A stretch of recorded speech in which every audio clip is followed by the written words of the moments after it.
Dear friends, today we'll be starting with the topic called as instruction format.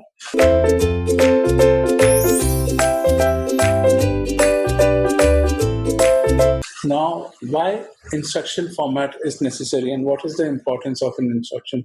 So, we are aware that computer mainly executes the instructions that have been given by us and it gives us the desired output and result. So, what are the components of these instructions and who commands the instruction?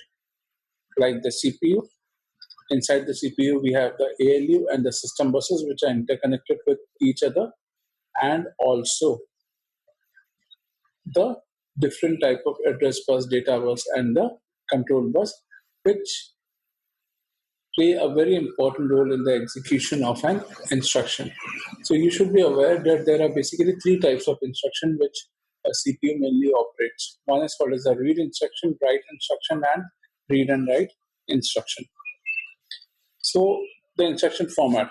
The operation of the computer systems are determined by the instructions executed by the central processing unit. So CPU is responsible for executing the instructions.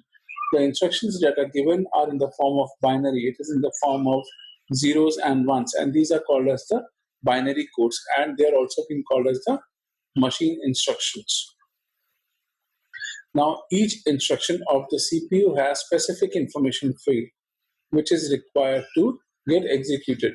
Specific information field mainly will be the opcode, operand 1, and the operand 2 addresses.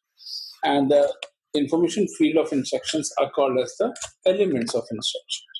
So mainly what are the different types of elements of instruction?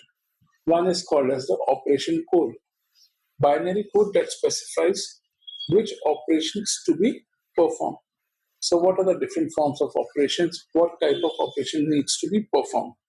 The source operand address specifies what type of sources are required for performing those operations, whether it will require a source code or whether it will require a destination code, and so on. The source operand, it will give the source, and then we have the destination operand. The CPU may produce results which are stored in the destination address. Now you are aware that there are basically two types of processing. One is called as the parallel processing, one is called as the pipelining processing. In case of the pipeline processing, the output of one instruction becomes the input of the other instruction, and so on. In case of the parallel processing, all the processors are being interlinked parallelly, and they also operate parallelly. So this operation, whether it is pipeline or parallel, is being decided by the CPU. And then we have the next instruction address. It tells the CPU from where to fetch the next instruction after the execution of the current instruction.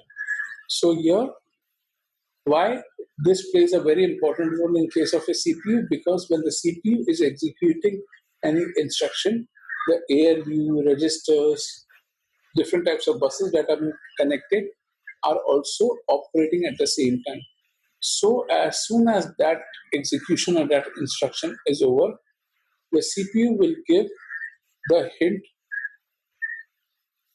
for the performance of the next instruction, which is also being interconnected with each other. Now, the representation of an instruction, it is in the form of the opcode, operand address 1, and then we have operand address 2. Opcode is the instruction that is either it will be reading your instruction or it will be writing your instruction.